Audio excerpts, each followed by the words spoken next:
All right, warning on graphics here and really vivid pictures. If the recent reports have disturbed you about a horse slaughter and the illegal sale of horse meat, you are not alone. In fact, a lot of people have been contacting us about this since Cynthia Smoot broke the story a couple of weeks ago.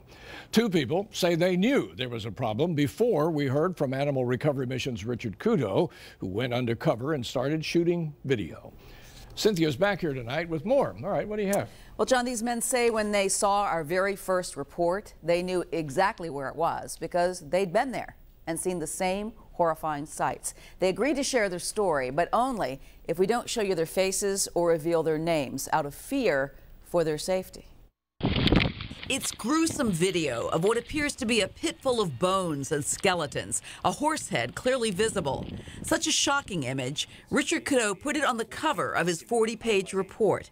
These men say it's even worse than it looks. It looked like a dumping ground for dead horses. It was awful. We're keeping their identities hidden because they say it's simply too dangerous. It's like a mafia, and they will kill you.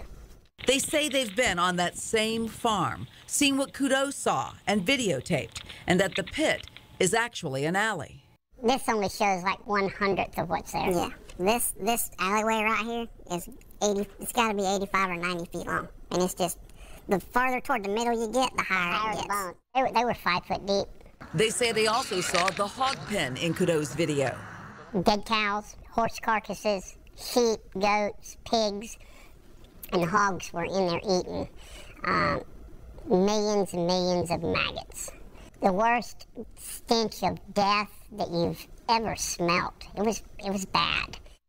And one of them says he was offered what became illegal 2 years ago in the state of Florida. And he offered to get me an Appaloosa and butcher it for me. For you to eat? Yes, for me to eat. In a year-long investigation that began last June, Kudo says he posed as a customer and made 4 horse meat buys, 2 of them with a USDA agent. I've bought horse meat for $4 a pound. Well, why cheaper here than in Miami? So many people are killing horses in Hillsborough County. And this is straight from the horse killers' mouths themselves that I have on tape. Victor Crist was the state senator who helped bring about the ban on selling horse meat. Shocked and disturbed by what he saw in Kudo's video, now Hillsborough County Commissioner Crist recently took his concerns to the full board. Motion carried 7-0. Which voted to see what can be done, not only about the horse slaughter going on in Citrus Park, but the slaughter of countless other animals too. What I'm asking for here is that we take a look at what we can do under existing state and federal law, and how do we tie it into our ordinances so that we can be clear where and when and how you can and may not do this. A first step, but not enough for Kudo. He wants to see arrest and the slaughter shut down, and he's not the only one. Somebody needs to be called and somebody needs to come in here, and this needs to stop. As we told you last night, the Hillsborough Board of Commissioners has now taken up the issue, and we learned today that the Hillsborough Sheriff's Department will now be working with ARM as they go forward with their investigation.